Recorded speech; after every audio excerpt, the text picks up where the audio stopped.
And the interesting thing too, Brock, is it appears that most of white America, is sitting pretty, right? They're middle class to upper class folks. I'd love to see, the demographics, where the split is, what percentage of white Americans live in that upper echelon of income.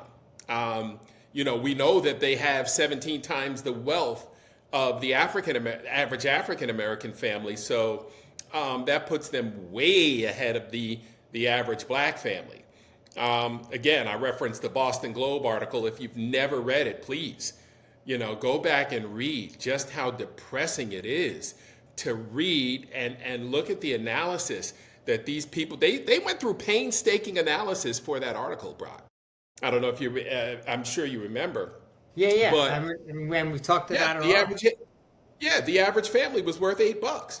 Average black family worth $8 in Metro Boston. Mark, I'll say this. I think there's no doubt that this, let's call it a softening economy. We may already be in a recession. We're not even going to, we're not even going to see numbers now for a while the government shut down. And the numbers we are seeing, Trump's already told us he's got to manipulate them and put people in the seat who aren't going to give the real numbers. Is that, you just have to scroll on social media and you see a lot of white people starting to complain about what's going on in the economy and starting to wake up to the fact that these healthcare costs, that they're beneficiaries of these subsidies and that their healthcare costs are about to go through the roof because pharmaceutical costs have already been a problem. And they're all, more and more people are feeling it in their workplace. Sure. If they haven't been fired yet, they're certainly worried about it. There's more buzz about pending layoffs. And of course, inflation has never stopped going up. It's just the rate has slowed a little bit. But Trump has done nothing to get prices down, so the cost of living is squeezing people. So yeah, I think middle class white America is starting to feel the pinch, and we're starting to hear from middle class white America. I think middle class white America is less hardcore MAGA white America. Middle class white America is less hardcore MAGA. They're more, casual MAGA. We'll go along with it because it kind of works for us, but we're not as militant as them MAGA. Right.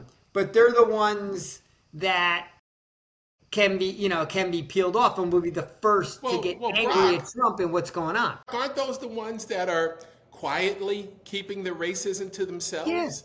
Yeah. And Suburban yeah, racism, quiet, only, indoors yeah, only, right? yeah, Not posting shit on the Facebook yeah. page, Right. And to me, those are the most difficult ones to deal with because they won't come right out and tell you. That's one thing about the South.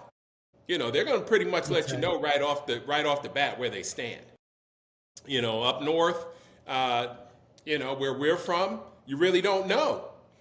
Because the education level is so much higher. New York, New Jersey, Connecticut, Maine, the whole Massachusetts, Northeast, New yeah. Hampshire. Yeah. People will argue. They'll argue they're not racist. Right. I think people have Right. got away. People have gotten away from saying they don't see color because actually that's an insult, and you don't No see the doubt. other person, right? So, No acknowledge you see it. Don't lie to me. Of course you see color. Like you're starting off with a Right. bullshit premise. So I think that language has Right. been put to bed. But there's still, it's quiet. It's like pocket racism, right? It's not out in the open. It's tucked away, but it's always there and kind of can be pulled out at any time. And it's still what people really think, and it's certainly how they vote, right? Right. Right. They won't tell you. Absolutely They'll heavy. say it's prices, and they'll say it's kitchen table issues and economics, but they're voting for the status quo, the social order that America's had since the get go. No doubt.